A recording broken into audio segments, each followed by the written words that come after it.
One of my heroes, one of the best South Florida races as far as I'm concerned ever, Mr. Bobby Brack. How you doing, Bobby? Very good, Jim. Really good to see you here today. Really glad to be here also. Tell me a little bit about your background. When did you start? So on and so forth. How long have you been racing? Actually, I haven't raced since 1995, but I started in 1956 at the age of 17. And I raced for just a little over 35 years, and then I was out of racing for 6 years. Just really couldn't afford it at the time. It was the big change to the high dollar cars and things. And anyway, I came back in 1986 and raced for 10 more years. And I quit actually at the age of 57. Now, the number I associate you with primarily is the number 57. That's the number you ran most of the time, wasn't it, Bobby? Yes, that's a number I started with. It was actually my hero's number, Harry Vernon. I used to work on his car and go to the races with him as a kid. And I basically kept that number throughout, and unless a car owner had a certain number like 0 or 84, Johnny Marandino, Perry Jones had the zeros, and otherwise I maintained that number for most of my career. I know I first met you when you came up to St. Pete. I know you came up to St. Pete some, and I know you made several trips up to the Florida 200 at Golden Gate. But I really didn't get to know you and talk to you until I decided to go down to West Palm for the Orange Blossom one time. I think it would be in the mid-70s. I got a little quick story to tell about that. I had never been on anything but a quarter mile or a third mile, Golden Gate and St. Pete. And we decided to venture down to the Orange Blossom down in Bobby Brack territory at West Palm Beach. And I went out there to practice, and I was making hot laps. I thought I was really doing something. And I come back in, and my car owner, Kenny Fairclough, said, "What's the matter?" And I said, "Nothing." I said, "Car seems good. Why? What's the problem?" He said, "Well, you're going slow." So Kenny went down to Bobby Brack, and he said, "Hey, Bobby, how about letting my driver follow you around?" And, of course, I had never been on a half mile before, and following Bobby Brack in that 57 late mile around Palm Beach is a whole new experience. It was an altogether different type of racing. I was used to flat-footing it down the straightaway and braking hard, setting the car, and putting the left front tire over the inside edge of the asphalt. But at Palm Beach, you didn't do anything like that. You just lifted for a second, set the car, and then flat-footed to the top of the corner. Then, of course, coming off a 2 for the first time, I thought that back straightaway was going to take me all the way to Naples. Anyway, Bobby, you've got a storied history in South Florida racing. Which track did you like the best? Was it West Palm? Actually, it was West Palm. I started at Hialeah, and I won quite a few more races there than I did at Palm Beach. But Palm Beach was my favorite racetrack. You've won so many races down there.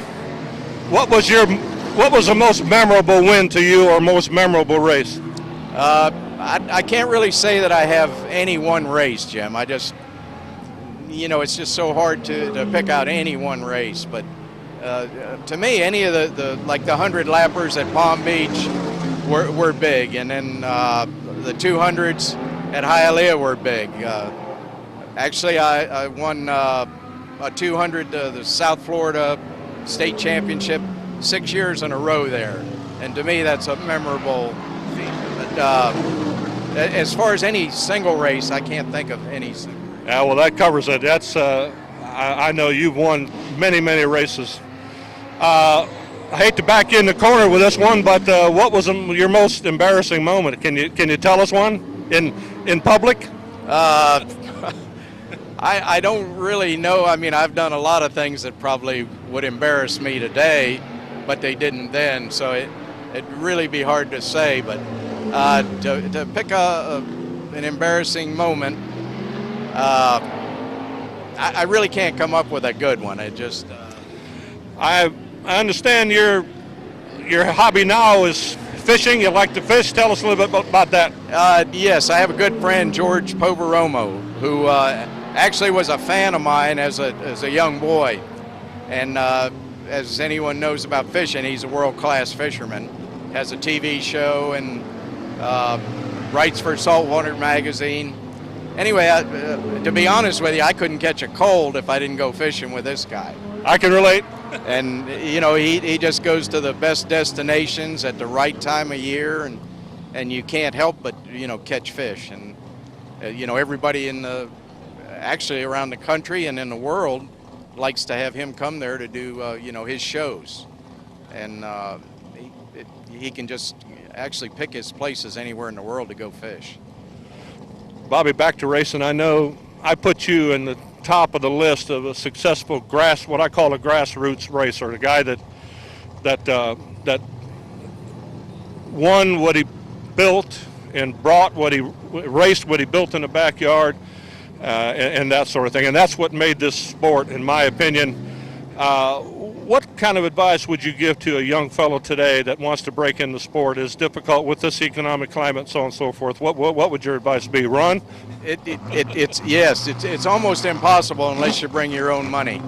I mean, you got to have, you know, deep pockets to race today, and it just. I mean, there's a lot of young guys out there that probably have the talent, but they'll never get the chance because they don't have the financial backing, and that's what it takes. You know, when I started, it wasn't that way, and I'm sure it wasn't that way when you started. But, you know, it used to be that, you know, people wanted you to drive their car because you had a talent that they had already seen, and now it's not that way. It's just people start with money and they go right to the top. Unfortunately, you're right. I've only been to a few races. I quit in the early 80s. And I've been away from short track racing for 30, 35 years, and I just started watching again the last year or two. And what baffles me is there doesn't seem to be passing. I know when you were racing, and especially when I raced with you at Golden Gate, a few times I went to West Palm, there was never a problem with cars passing. I might not have been one of them, but there was never a problem with competition. Would you agree? Right, definitely, and it's, you know, it's not that way now. The cars are so even and so equal. It's like a follow the leader thing, and to me there isn't much of a race in some of the races that I've watched. Like you, I don't go to the track. I just, especially in South Florida, there's no more racetracks left. Unfortunately, boy, you got that right. They're all gone, aren't they? O'Galley. I know West Palm's gone. O'Galley's gone. Palm Beach. There was Medley, Broward Speedway, Hialeah, Hollywood, Old Hollywood, New Hollywood. The closest racetrack to South Florida now is Punta Gorda, which is probably 3 hours away. That's Charlotte County Speedway, yeah. Been there, nice track. Just one final thing. I know with your background you might be able to give some advice. It seems that in today's world, short track racing world, track owners and promoters are having a hard time with fan attendance and car count, especially quality cars, competitive cars. Right. If you were king, what would you do to attract fans in quality cars? I think the first thing you'd have to do is have a cheaper class of your premium show. Your premium cars would have to be cheaper. There's just too much expense, and the average person can't do it. When I started racing, I built my car in my backyard, which I understand it's not even, you know, close to being on the level of these cars. But that's the way it was done then. And now you don't do that. You just, you know, pick up the phone and send them a check and get a turnkey car and at a high price. And the big money runs up front.